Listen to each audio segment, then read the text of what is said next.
Internet gaming, ADHD, and anxiety. How are they related and what to do about it? I'm Dr. Trish Leigh. Let me explain it to you.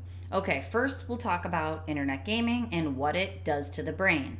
Then we'll relate it to the brain pattern for ADHD. And lastly, we'll relate it to the brain pattern for anxiety. Stay with me until the end of this video because, of course, I'm going to give you your awesome brain tip that you can use today. Okay, so let's break it down. Internet gaming addiction or disorder, or let's just talk about internet gaming without putting a big term on it.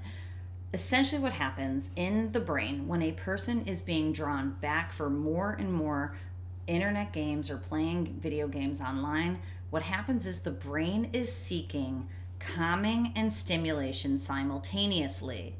And that's why this can become a compulsive behavior that a person needs to do to go back to more and more and more so that their brain feels okay.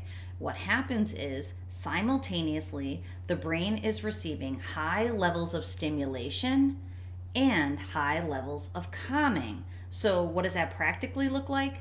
What it looks like to me, who can use QEEG brain mapping technology, is that for a brain that has anxiety or an ADHD brain that is running slow and needs stimulation, what it does is it will bring down high beta, which high beta is the fast, extra fast speed that creates and perpetuates anxiety. So in the moment, it will decrease that high beta. Theta, the slow speed that helps the brain fall asleep at night, is being used with excessive magnitude in people with ADHD. So when you get on a game and there's high levels of stimulation, not only from the screen that's resonating at 60 hertz, but from all the action within the game, what happens is that theta decreases and the brain is getting all the stimulation that it craves.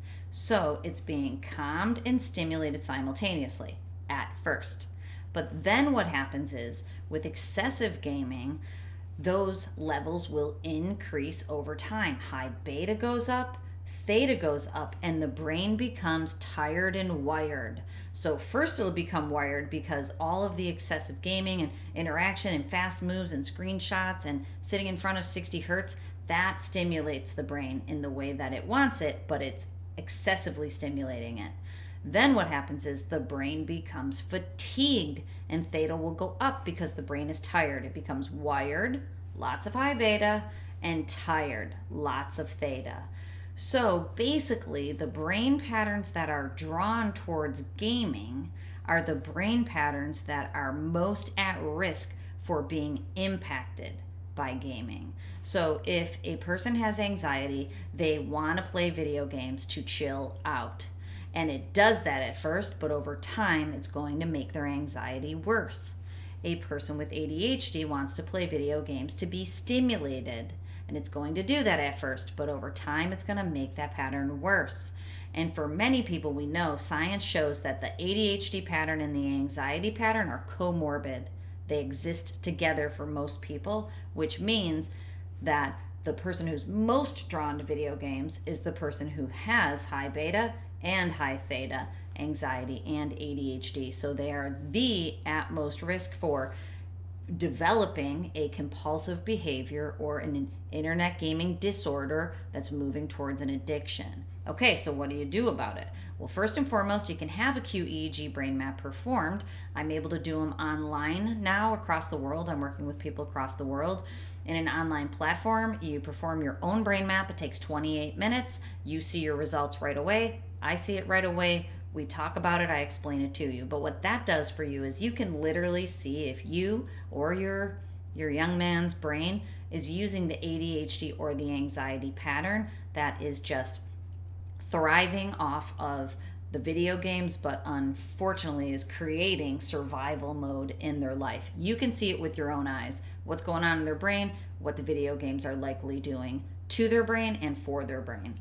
From there, what you can do is you can use neurofeedback brain training to train down the high beta, train down the theta, so the brain no longer feels the need to go back for more and more gaming, because now it can feel okay in the world.